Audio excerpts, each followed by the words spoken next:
Developing robust strategy can be really hard. And I think this has never been more true than now in the current environment where, next week is just as unpredictable as next year. So, how an organization, public or private, positions themselves can greatly impact their ability to adjust to the circumstances that come. So, whether that's private or public, the question really is are government any better able to strategically plan in a reactive world than business?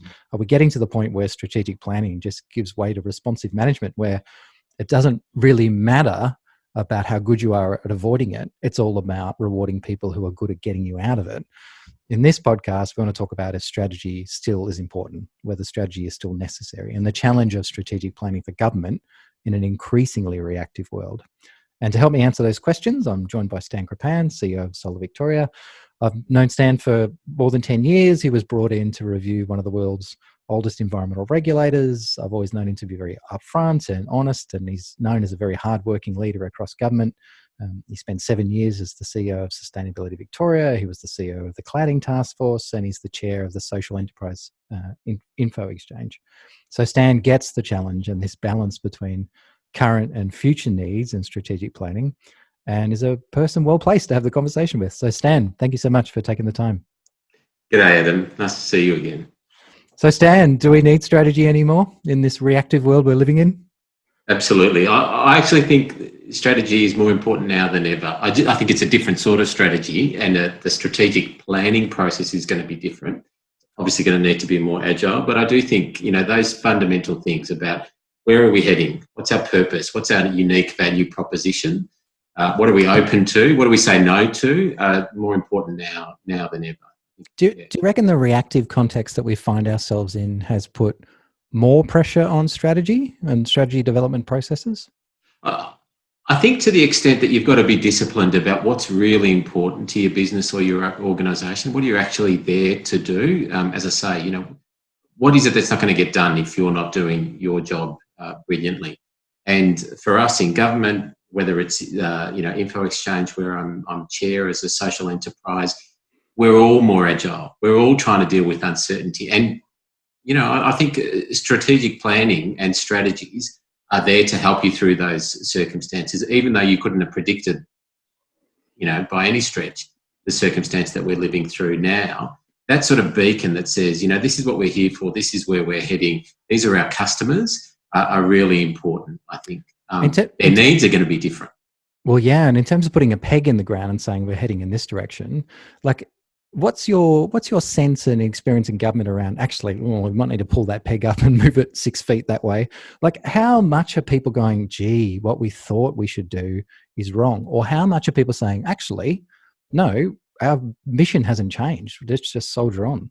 Yeah, I think that is one of the challenges of government. And I was thinking about this the other day. The expectations are so unrelenting, if you like, and they're higher and they evolve over time, and the better you are at meeting expectations, the greater those expectations grow. And obviously in the current circumstance, the expectations of what governments can do and what they should do and how they do it, the standard that we're all held to, are really, really incredibly high. And I think, a strategy these days is helping you articulate, what is our value proposition? What are we here for? But also, if you understand who your customers are, then it means you're going to evolve that strategy over time to know what are the demands of our customers? What are they needing right now? And I think we've been able to do that in my organisation without a significant change to the strategy. But we have been reactive, we have been responsive and agile. I think one of the bigger challenges for government is, what do you say no to? Because it's very tempting to say, well, we'll try and do it all because the expectations are so great. In a business, I think there is more discipline in saying, well, this is our customer and we will do everything for that customer. We're not going to do other things and we're not going to be distracted from that. Do you reckon there's a victim of your own success type concept that sits in government? The idea that you've been tasked with doing this and you did such a good job. Oh, can we just get you also to tack this bit on? Does this result in drift? That's a great question. Look, I do think that that's the case. I think, when people have confidence that you are able to deliver, whether it's a person or an organisation, there is a sense that says, well, actually, we've got confidence in them. They've been able to deliver before. Why don't we give them this extra task? Or why don't we ask them to do a bit more?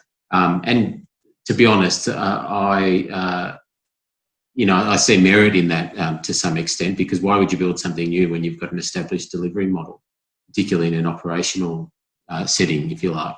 Yeah. But yeah, I think that's one of the risks, I guess, of not having a really clear strategy. But also for government, you might have a strategy, but government increasingly responds very quickly to consumer demand or public expectations. And so being agile, and someone who's been proven to respond quickly and be agile and sort of pivot, as we like to say, can often be, asked to do more things.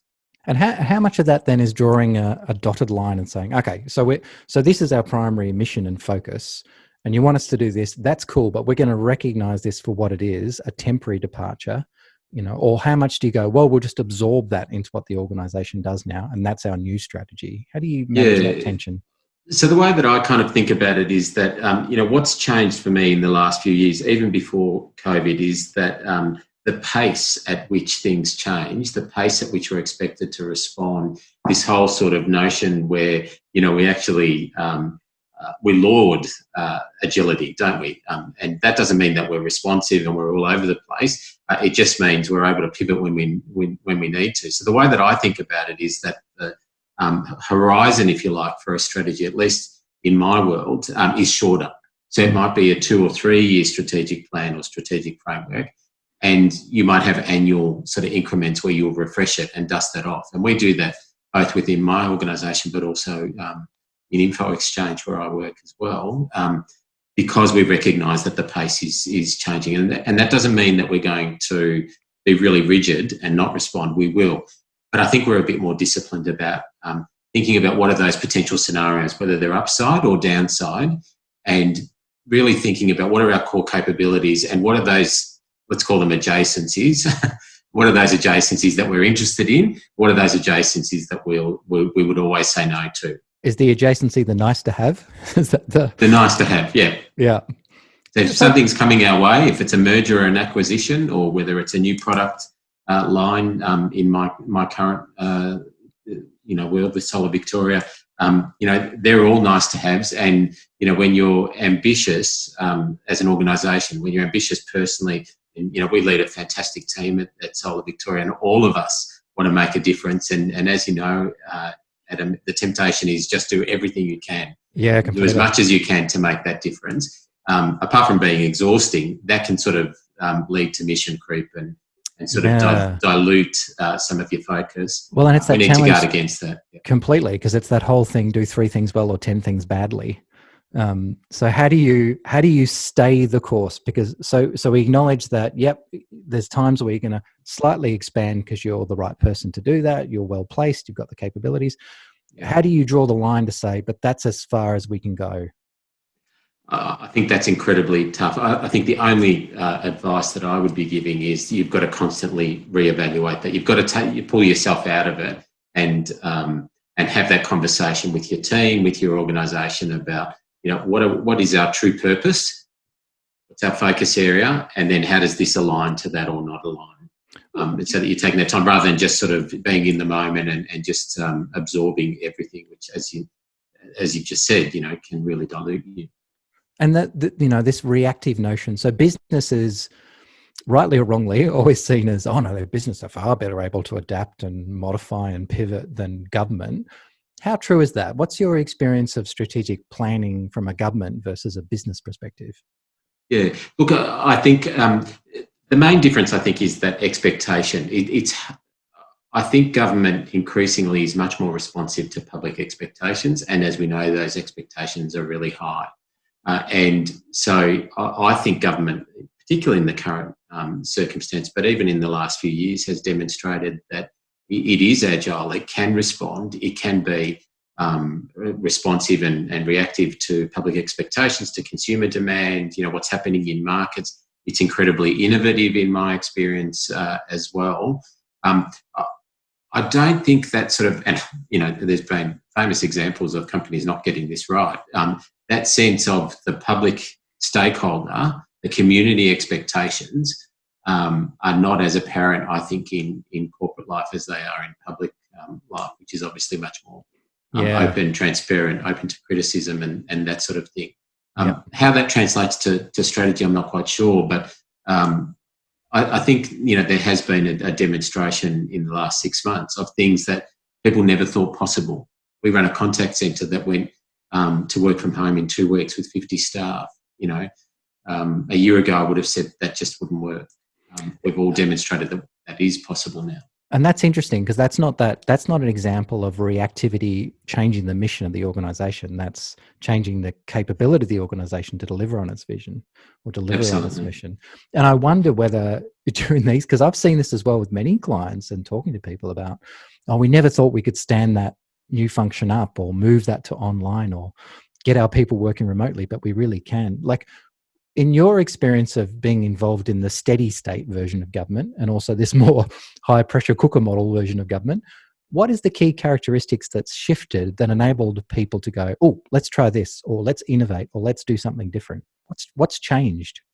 I wonder whether it's changed or whether it's always been there. I think it's that capability and the confidence that you can actually do something. And I don't know that that's universal, but certainly I've seen examples of it in my organisation, in my department, that are really impressive, of people, just having that belief that we can do this. We've done it. We've pivoted before. We've responded. If you think about, the department that I work in responded to bushfires and all sorts of environmental situations, a really broad portfolio, water, drought. For decades, people have been responsive, have stood up. And one of my experiences, which has always impressed me in government, is people turn up, they show up, they want to make a difference. And I think perhaps what's emerged over the last 6 months is that we're much more acutely aware that actually that's an asset that you can leverage when you need to, and that causes you to be innovative. Do you think, based on your experience of leading organisations, reviewing organisations, do you think this notion of reactivity is always cast in a negative light, that reactivity is something that causes mission drift, that it causes frustration among staff, that it dilutes effect? Can reactivity be a good thing? I'd call it responsiveness or agility, if I was putting it positively. I think you're right. Reactivity does, being reactive kind of does have that negative connotation. People don't see it as being strategic. They say, you're strategic, you're positive, you're going in this direction. If you're reactive, you're actually, you're just at the whim of others, or, you're a bit adrift, and, mission creep, as with regulators and others, can be an issue. What I really like, just to divert for a little bit from some of my colleagues in the private sector, particularly in really successful companies, is that they focus relentlessly on the customer. And we've tried to adopt a bit of that as well. We've always got more to do there. But, when they're talking about innovation, for instance, in a building and construction company, they know exactly who their customer is, and they're thinking, innovation is great, but it needs to serve this customer's needs. How are we going to do that? How are we going to make this customer's life easier, better, improved, that sort of thing? And I think we could probably learn a bit from that in government as well, and just be a bit more deliberate around when we innovate, as opposed to, responding to something and then looking at it in hindsight and going, actually, that was really innovative. What a wonderful thing. Is being really clear about who are our customers, who do we serve, and then what are our key capabilities that are going to address those needs. And I think a good strategy will give you those sort of building blocks so that you're clear. So really, playing back what I'm hearing is that if you have strategy in place, you don't react, you respond. And you respond in the context of what you're meant to be doing and the client base that you're meant to be servicing. And that's sort of one of the key pivots then between, we just need to do something now, versus, no, we just got to respond to the circumstances and make sure we're still motoring in the right direction. Yeah, and I think, look, this is a real challenge for organisations everywhere, particularly for boards, for executive teams. It's a real struggle. The expectation is that you will manage all your risks, that you will have great governance, and of course the community deserves nothing less. So as a board, you're focused a lot on the reputation of the organisation, naturally around strategy as well. But then on the other hand, things are being disrupted and moving so quickly that if you're not in a sense, disrupting yourself, or you're not responding, you're not sort of constantly sensing what's happening in the market and with your customers and your competitors and, other leaders, other industries that you can learn from, you're actually going to be left behind. And I think that's the real struggle. On the one hand, you could just go and grab every sort of shiny light that you see. Clearly that has a risk. But then on the other hand, if you miss some of those opportunities, there's a real opportunity cost. You might not be around for too much longer. Yeah. And I think that's the struggle that a lot of organisations deal with. And that's where I think, again, for me, it comes back to those sort of fundamental building blocks that a good strategy provides, which is, where are we heading? Who are we? Who do we serve? What is it that we do uniquely? What are our key capabilities? And then you can start thinking about, well, do we look at, different products but serving the same customer? Do we look at different customers with the same product? Or is it indeed a completely separate business line? So that sort of thing. For you then, look, what has come out of this pandemic period that was a real learning that you wouldn't have predicted? I think that ability to change and not underestimate people's willingness and acceptance of change, I think that's something that we'll all reflect upon. I wonder how much of it is the sort of necessity of us needing to change, but also people's tolerance of it, given the current circumstances, or whether there's, in fact, it's probably a combination, to be honest, but whether there's, in fact, something that holds us back that says, change is really hard. We've got to put in all of these steps. We've got to consult. We've got to do these things. We've got to have it all planned out to the nth degree. I wonder whether that comes at the expense of agility in some circumstances, and whether we put some blockers and barriers up in, the normal world, the pre-COVID world, that perhaps weren't there. Yeah, I think that's a really interesting insight, whether we have overcooked the change concept and put in place structures to try to manage our own anxiety around it, as opposed to respond to it in a timely way. I think uncertainty is like a fact of life as a general rule. I think that the idea that you react versus respond is core to having strategy and commonality of purpose. So I think good strategy creates the future you want, and it helps determine what issues in front of you should deal with, those versus those you should ignore. Stan, it has been an absolute pleasure. It's always great talking to you. Thank you for sharing your insights. Thanks, Adam. It was terrific to join you today. Well done. Thanks, Stan.